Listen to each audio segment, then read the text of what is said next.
It gives me immense pleasure to introduce the speaker of today's session, architect Chantal Manto from London. She's an architect and visual artist whose work explores margins between abstract and conjecture generative art. She has been working as a senior architect at Zaha Hadid Architects since 2018 and has delivered various elite international projects. Her exemplary knowledge of digital tools and her mind-blowing works are something that continues to be looked up at in awe. So let us now traverse through her journey of transformation of spaces and design formations. And to begin with, breaking all the cliched questions. So, if not an architect, what would you have turned out to be? Me, I would be actually something very different. I would be a doctor or something more into the biology, because I've always been into biology as well. So at the end of my high school, I was either going to go into the arts and like geometry and architecture, or more scientific, like a bit more biology. So it was a hard choice, but I ended up doing architecture. So yeah, so this is my brief story. Yeah, and the Queen of Curves, as she is commonly called. What drew you towards Zaha Hadid Architects? And tell us your working style there as well.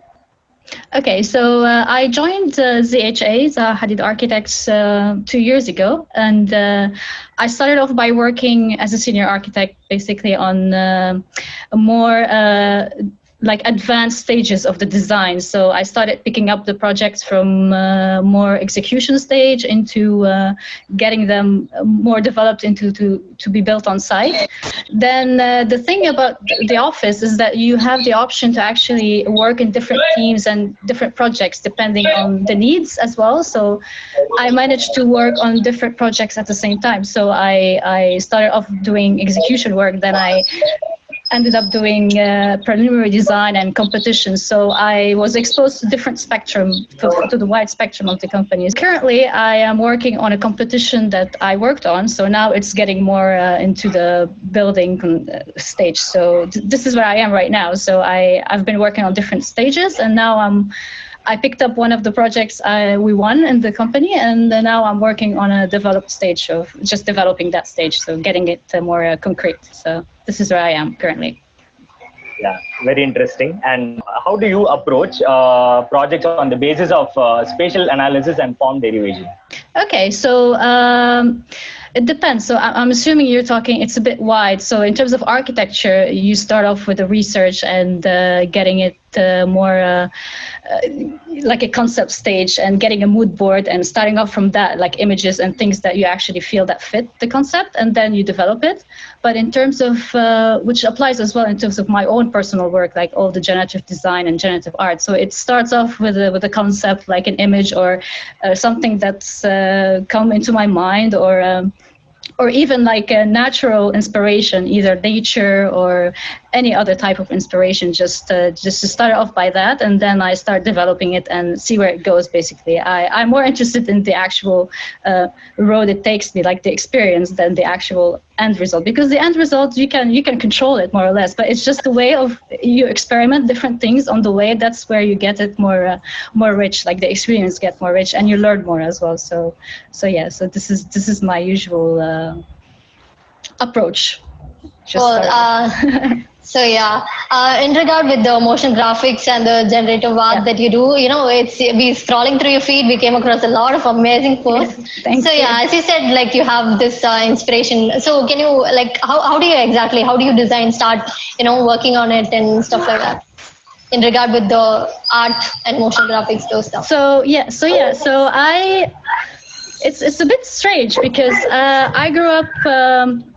Well, my brother is into media, so he's a filmmaker now. Okay. And I grew up in a house where there was a lot of like art at the same time. So I used to be influenced by different things that I see and I hear, as well as I was studying architecture. So that kind of stick to my mind in a way. But at the same time, I do like film and movies, and now I'm trying to like merge architecture with media at the same time. So this is where my experimentation started, like just getting these two realms built in together, because at the end of the day, like architecture is the base, but at the same time it extends to different things, so you can experiment, you can take that base and just grow it into different extensions basically. So why not merge media with the architecture? So this is when I started experimenting with tools that I discovered in a workshop I did with AA 2 years ago. So I started experimenting with generative design. That's something that was quite different from what I used to,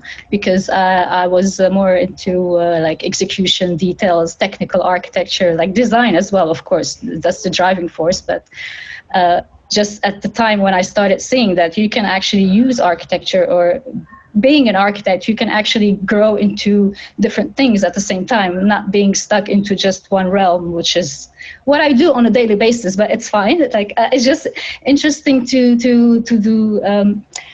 Explore something new which you can express yourself at the same time in a digital way. So this is where my generative experiments came into motion graphics. Yeah, I think that's been a very interesting exploration that you're currently, merging of your profession as well as your passion.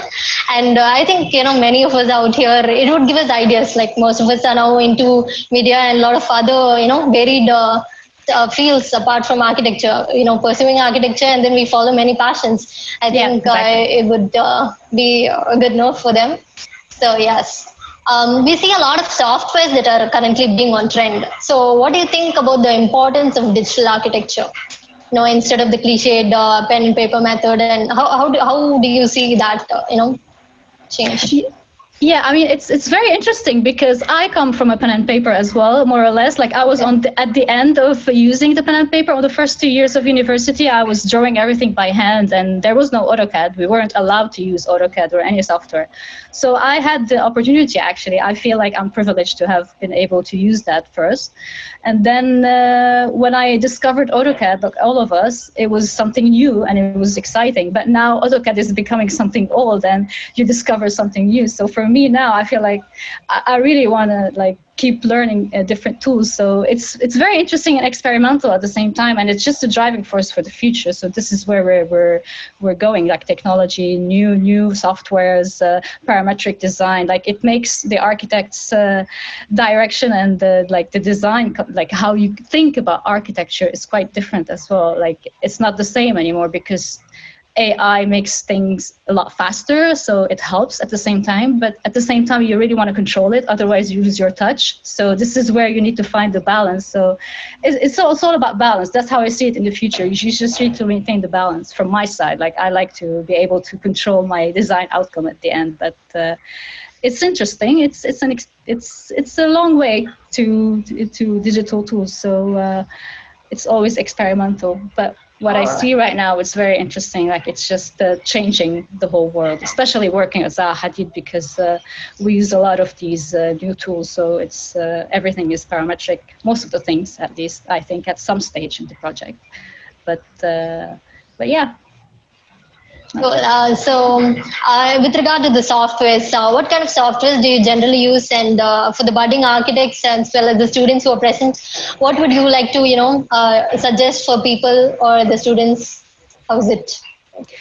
I would suggest to use tools that you find relevant to your own design research or design agenda, if you want to call it. So if there's something that you're interested in, or if you're interested in an outcome, a specific outcome, then, and if you see something that's, you can apply that design into that software, then experiment with that software, because at the end of the day, you start finding things, and while you're learning that software, you start discovering things on the way, and then you switch to another one, which you find, oh, actually, I can do this in the other one as well. So this is where you start enriching your software knowledge in a way. But I wouldn't recommend doing too many softwares, because then it gets too much. I would recommend exposure as a basis to a lot of softwares. Like, for example, at Zaha Hadid, we use the mostly used softwares are Rhino, Grasshopper, Maya, and AutoCAD, of course, for like planning and making the projects more real, basically. So that's something that I would recommend, just getting your knowledge into modeling, 3D modeling. That's very important, but at the same time, keeping the knowledge of keeping grounded, like getting to know how to use I think AutoCAD is important. I mean, if you can do stuff in Rhino as well, similar to AutoCAD in terms of planning, then that would be good. But yeah, just experiment. Whatever you want to get to, just see which software works best, and then just get deeper into it. And this is when you enrich your knowledge, basically. This is what I do. Yeah. You said, and as you said, like about the software part, what are the materials involved, and have you been involved in any site execution, like where you go on the site, and could you share those experiences, please? Yeah, I've had few site experiences. Not at ZHA yet. I'm hoping so soon with this project. But previously, before I joined, like I worked in Beirut. This is where I come from. I worked there for 5 years after I graduated, and this is where I gained most of my technical experience. And I was lucky enough to be on site on different projects, and it was interesting to see what you actually have on your screen being built, and the challenges you have when you go on site, because it's a lot of communication as well. So you need to be able to maintain an open communication with all the workers and everybody who's involved, because it's not just a one-man job, it's a whole team, and it gets quite complex when you go on site. So you need to be aware of all like the drawings, making sure all the details are correct in the right position, like drawn properly and even executed properly. Just it's quite a complex stage of the project. It's more complex than the actual design itself, I find, being on site. But it's interesting to see the end result, which is cool. Every time I go back to Lebanon and I see one of the projects I worked on and it's being built, I feel like it's rewarding just to see what you've been drawing for 5 years being built after all. So yeah.